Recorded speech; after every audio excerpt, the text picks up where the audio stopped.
Did you just take my seat? It's your seat, huh? That's your chair. Can I use your chair?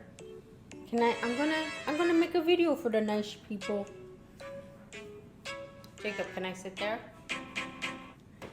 Hi guys, it's Annette. I'm sorry. I'm just like, it's just my own mental stuff right now because I was gonna make one video that I've been wanting to make for months, and then I sat down and decided I'm going to make a completely different video. So I just got super nervous all of a sudden just because like I don't have any notes, and usually I like to have like bullet points at least. So yeah, we're not talking about women's hormones today. We're talking about Hollywood and America. America. The reason why I want to talk about the strikes is I came to a conundrum. I'm going to be so contradicting in this video because I really don't know where I stand with it. There's so many pros, there's so many cons. Most people are aware what's going on with the writers and actors strike, but if not, they've been, for a few weeks now, they've been going through strike. If they're not getting paid enough to survive in this economy, or have insurance, and they're being threatened with AI taking over their jobs. AI's taking over the writer's job, and then them just freelancing a writer and having them clean it up. And then actors, they want to steal actors' faces and voices and just using their likeness in movies and stuff. So actors won't even have jobs anymore. But in the same token, none of us have been able to survive in this economy for a long time. And now that is happening to Hollywood, now they're like, oh, care about us. It's like, bitch, we've been in this position for a while now. Okay, I have to be 100% transparent with you guys. For the last hour, I've been arguing with my neighbors because they're in a band and they like to connect their instruments into speakers and amps. And they've been jamming out. So I am ornery and I am sweaty. And this video is going to happen. It's going to happen. I want to cry and I feel stupid and I don't want to film anymore. Give me a second. Oh my goodness. I'm sorry. Am I ready to come back? We're talking about SAG. Okay. So like the union is the one that, they're all going on strike. So Fran Dresser, the nanny, Fran, she's so cute, but she has that annoying any hooser. So Fran Dresser is the president of the SAG. So she's the one that is speaking for all the writers and actors. I don't know if she's speaking for the writers. Are they the same thing? She's wants to bring an eye because she wants to let everyone know that AI is taking over not only Hollywood's jobs, but everyone in the industry. Whatever industry you're in, AI is going to eventually take over. We're already not getting paid a lot. So what are we all going to do? We're all going to be freelancers. I also love this meme I saw. You'll remember that Terminator. What was her name? What was the girl in Sarah Connor? I can't believe I forgot her name. Sarah Connor was going to save us from AI, but it's actually the nanny. I'll put up the meme here. So since Fran is the president, she's the negotiator for these big studios like Disney and all the big studios. Because the big studios right now can't film anything because everyone on strike. And the big studios are doubling down. Like they keep saying like, they're going to have to work eventually. They're going to lose all their homes and all their cars and stuff. So they're like threatening their livelihood. They're like, once you take away someone's shelter, food, clothes, like you're threatening their livelihood. The motherfucker who said we're going to keep this thing going until people start losing their houses and their apartments. Listen to me, motherfucker. There's a lot of ways to lose your house. And they agreed to have like a 2-week negotiation period where they can, think and talk about stuff, and then they wouldn't go on strike. But actually all the big studios did it just because Barbie and Oppenheimer was coming out, and they wanted to still be able to do press junket and, do all the marketing for those movies. And they weren't going to negotiate anything. So it's just really shady. In the same token, it's like when the pandemic was going on and all of us weren't, a lot of us got fired and a lot of us lost our jobs and we weren't allowed going anywhere and we weren't essential. And well, my job at the time was essential, but a lot of people got laid off and stuff. But Hollywood over here was still having their awards, and Hollywood was still going on all their vacations, and Hollywood wasn't really in a pandemic. Only normal people were. So how can I really feel bad for them? It's like, oh, now you guys are getting a taste of what we've been dealing with for years. So these big studios like Warner Brothers and Disney, they're losing a lot of money right now, but they're doubling down saying, oh, you're saving us billions of dollars. And it's like, really? That's kind of a slap in the face. So if you're asking yourself, what is woke? No one can define woke. Woke is, to me, my definition of wokeism is the government and media, which is the Democratic Party. The Democratic Party way of using or weaponizing human compassion to turn this country into a communist country like China. So the richest people can be richest and there's no more middle class and there's only poverty, everything. And it's kind of like you're just stuck in a little cell. Like the movie Fifth Element. That's why there's a lot of white saviors out there, because they're like, the media tells them you have white guilt because these black people were slaves a long time ago. Like a long, long time ago, they were slaves.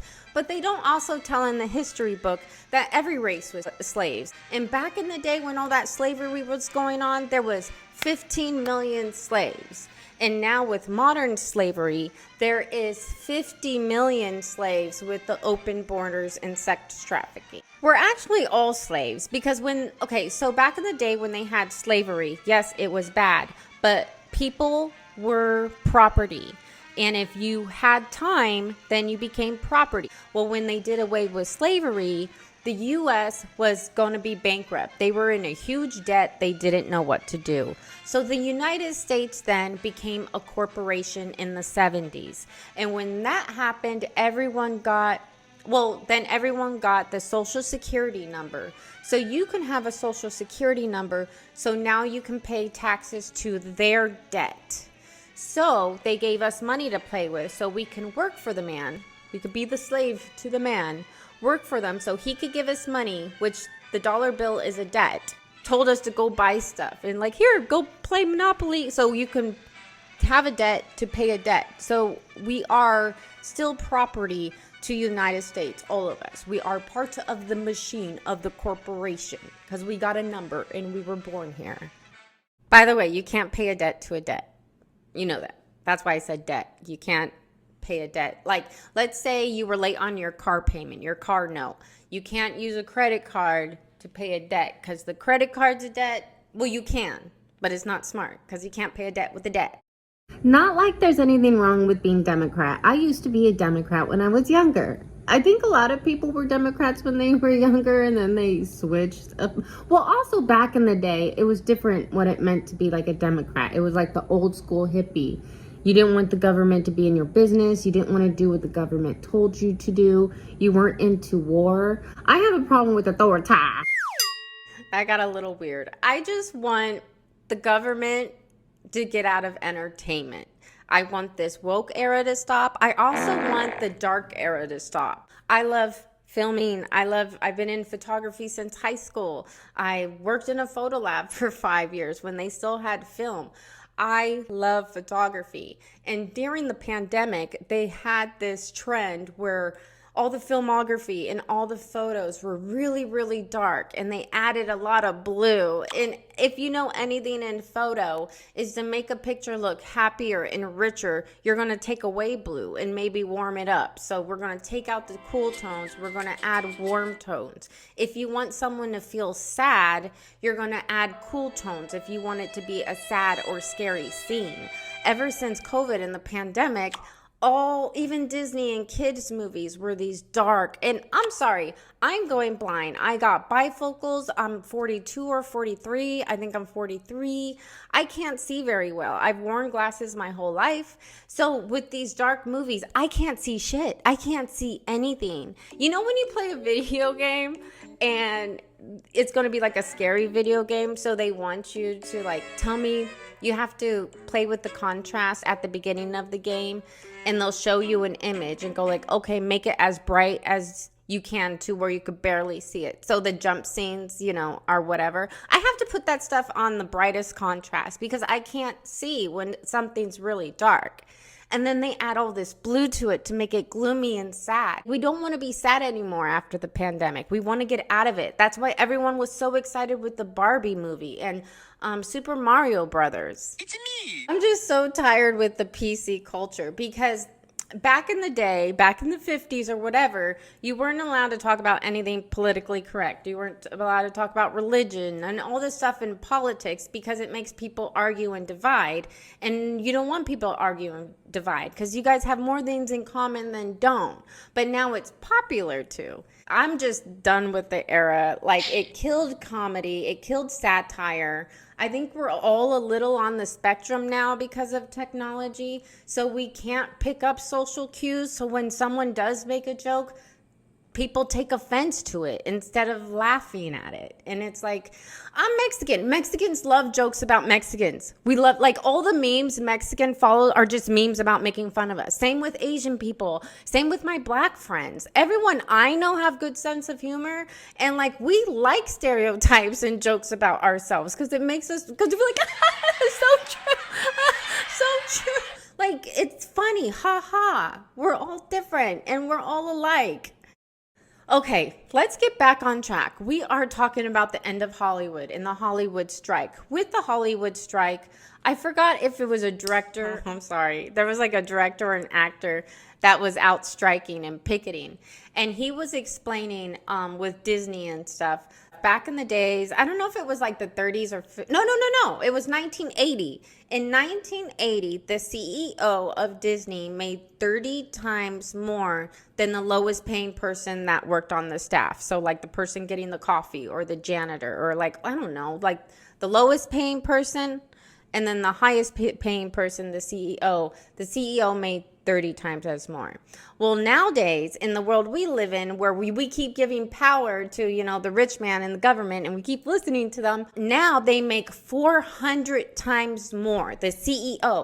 I think that when Bob Iger talks about what a shame it is, he needs to remember that in 1980, CEOs like him made 30 times what their lowest worker was making. Now Bob Iger makes 400 times what his lowest worker is. And I think that's a shame, Bob. And maybe you should take a look in the mirror and ask yourself, why is that? And not only why is that, is it okay? Is it morally okay? Is it ethically okay that you make that much more than your lowest worker? And if so, why? Why is that okay? If your response is that that's just the way business is done now, that's just the way corporations work now, well, that sucks, and that makes you a person if that's your answer. So you should come up with a better answer than that. And I'm sure you feel that at your job, wherever you are, the high-ups treat you like shit. But if there wasn't you guys... They're saying these strikes are going to last maybe a year, maybe even longer. Maybe it's just going to be a couple weeks, but well into next year, they're saying. But what happens if it's more than 1 year? What if it's longer? I do feel bad for these actors and writers, but I hate that they have to do woke stuff because I want good movies to come back. I want good shows to come back. But what happens if it does take a long time for this strike to be over? What is America known for? Are we known for our oil? No. Are we known for our manufacturing? No. What is America known for? Oh, we're the capital of entertainment. We're known for Hollywood. We're known for music. So when you turn off the entertainment, we are going to be a third world country. We're almost there. Look at Oregon. Look at California. Look at New York. We don't manufacture stuff like China. We don't have all these factories. We don't make a lot of stuff. Like, there's nothing that we make here in America very well. What has made us very rich and a rich country? What happens to America when the biggest thing that made us America and have all this money is gone? If we're on strike, we're not making any money, and our country is going to go worse down the drain, and other countries are going to start making a lot of great movies. I'm contradicting myself again because I heard in the 70s that this happened before and Hollywood went on strike, and it was a good time for the smaller studios to make better movies. But so we might be okay, but who knows? One positive that is coming out of these strikes is that smaller companies, what are they called? Studios. Smaller studios like A24, they aren't on strike and they can still make movies. So I'm hoping these smaller studios are going to be more edgy and not want to go with the woke culture and start making some really good movies. Because when you put politics and entertainment, it just causes division and everyone fighting online, and you only have 50% of an audience when you can have 100% of the audience. Who's to say what's going to happen? I hope it kind of ends the woke culture shit, because I think everyone's like over it. Like, it's just like, it's either people that love playing victimhood. It's like, oh, I want to jump on victimhood. I know everyone keeps throwing out victimhood and narcissism around a lot, but that's because we are going through a huge silent depression in this era after the pandemic and everything. This is going to be in actual history books. The mental health of Americans are at the all-time low right now. Unfortunately, that comes with a lot of narcissists running around. And then with that, there's a lot of children that have narcissistic parents. And if you don't know if you have a narcissistic parent, please look up on YouTube, being a child of a narcissist. And a lot of videos will pop up. And it will explain that you're always trying to chase your parents, your mother, your father's attention, because they don't have self-love. They don't care about themselves, so they don't care about anyone. It sucks to say, but they don't care about their kids. They don't care about themselves. Sometimes they can even be jealous of their kids. So it's really important to see a lot of the feelings you have and trauma you have, to start working through them now, because a lot of these children are trying to join these niche groups, and that's where they want to like be identified as a kitty cat. And that's why all these kids are acting out right now, because they have these narcissistic parents and they just want some attention and to feel special. They join these little niches and like, oh, I have ADHD, I'm on the spectrum. Guess what? We all have ADHD. Everything everyone goes through can be diagnosed as a mental illness, as a disorder, but that also doesn't mean to throw big pharma at it. It means you're supposed to do the inner work. If that's therapy, if that's meditation, if that's exercise, we do the inner work because we have to grow up and be an adult. It's just the trauma as an adult that we have to work through our whole lives. And if we don't, I know people that are way in their 40s and they still act like when they were 18. And it's sad. And they always talk about stuff and they hold stuff against everybody, and they're such a victim from stuff when they were a child. And you have to get over it. You have to work through it. We're as Americans, we're not in a good spot mentally right now. I don't know. My neighbors made me in a really bad mood, so that's why this video is kind of ornery and all over the place. I kind of do want to make a video about how Hollywood keeps race swapping with redheads and gingers. My son's a ginger. I take a lot of offense to that. Every kid should see themselves on that screen so they can, feel confident and get that representation behind them. And I'm sorry, when I was going to school and stuff and I was a young kid, I went to school at a lot of different states on the East Coast and West Coast. And all the black kids were always the most popular kids. I always all the black boys were my boyfriends. But you know what? Redheads, gingers with freckles everywhere, we all have our ugly stage, We all have, when you're a kid and you're growing up, there's always that awkward period where our nose is a little too big, our ears are a little too big, we're just, going through puberty. Well, I feel like redheads have it the worst. They are, they have the nickname redheaded stepchild. They have a hard time in adolescence. So why are we swapping all the gingers in movies? I don't get it. And why can't...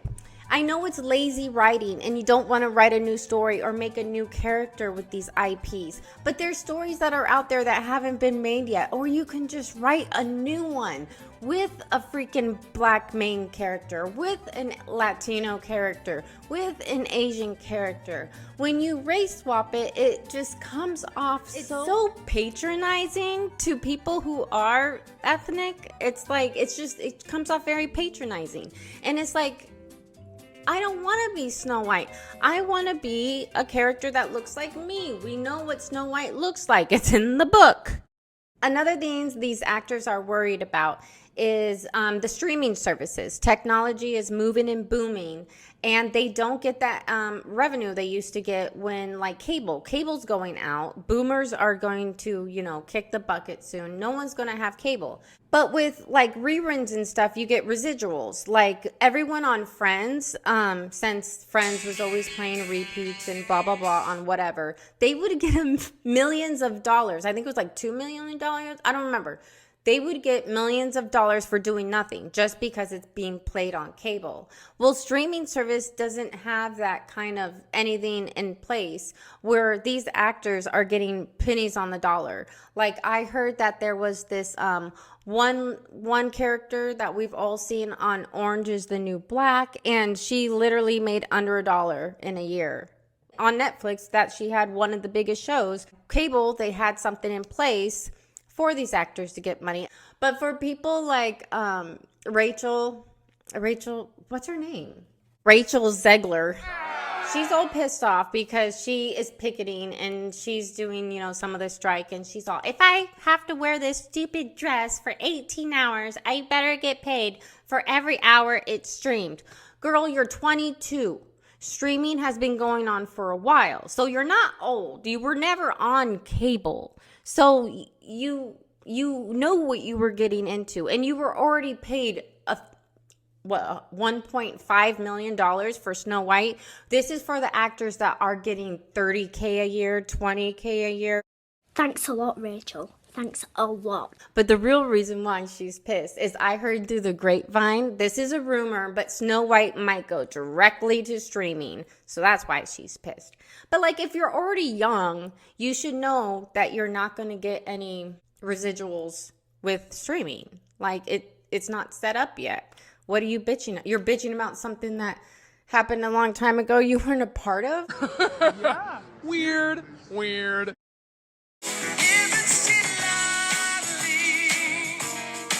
They do have to figure out something with the residuals when it comes to streaming. I don't know about back in the day for actors getting millions and millions a year, but getting pennies a year, can we meet in the middle?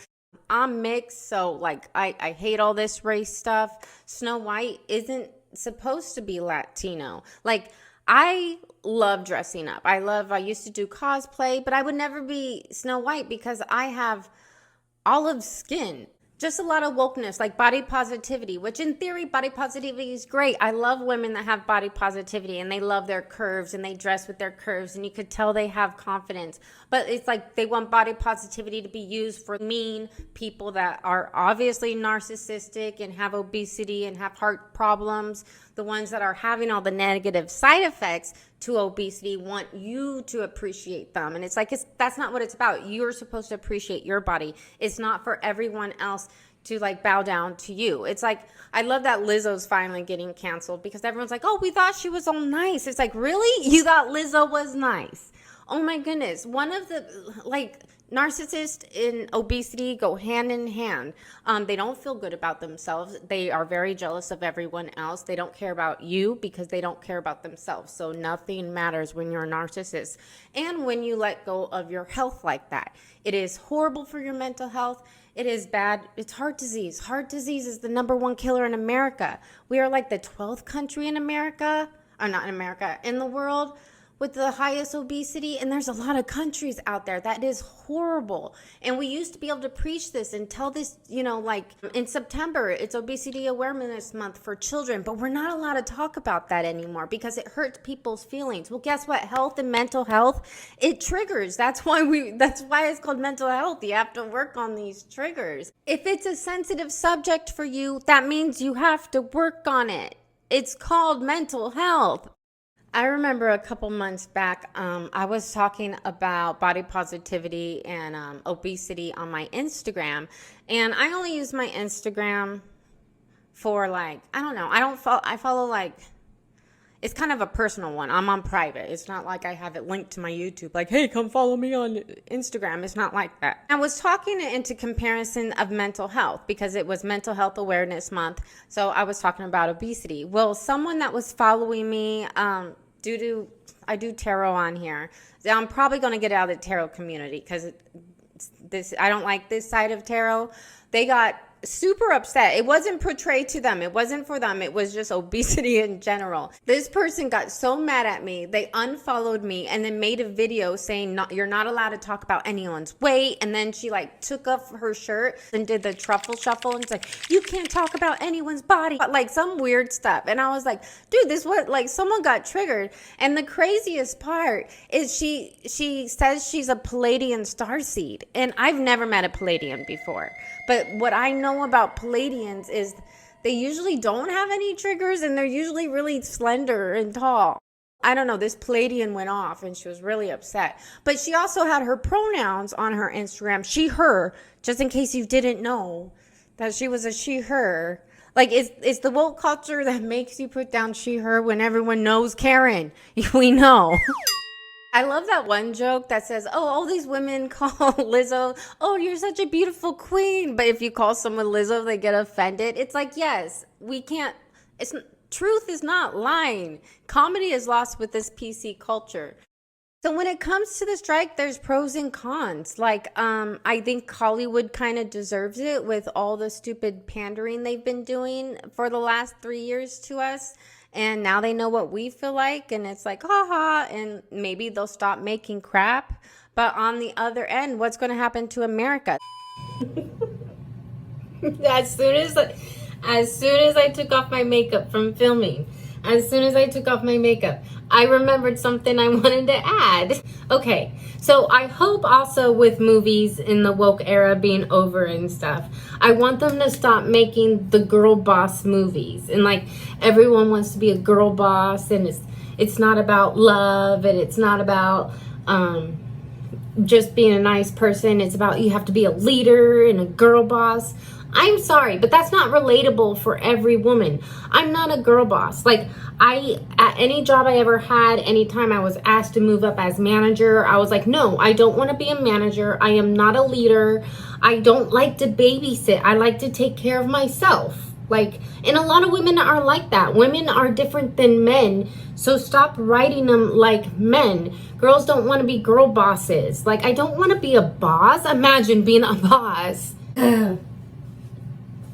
So anywho, there's ways to write female characters that are relatable and quirky and good. Like back in the 90s, well, before the woke era, they used to write feminine, like, okay, like I could think of the, what's that librarian chick from The Mummy.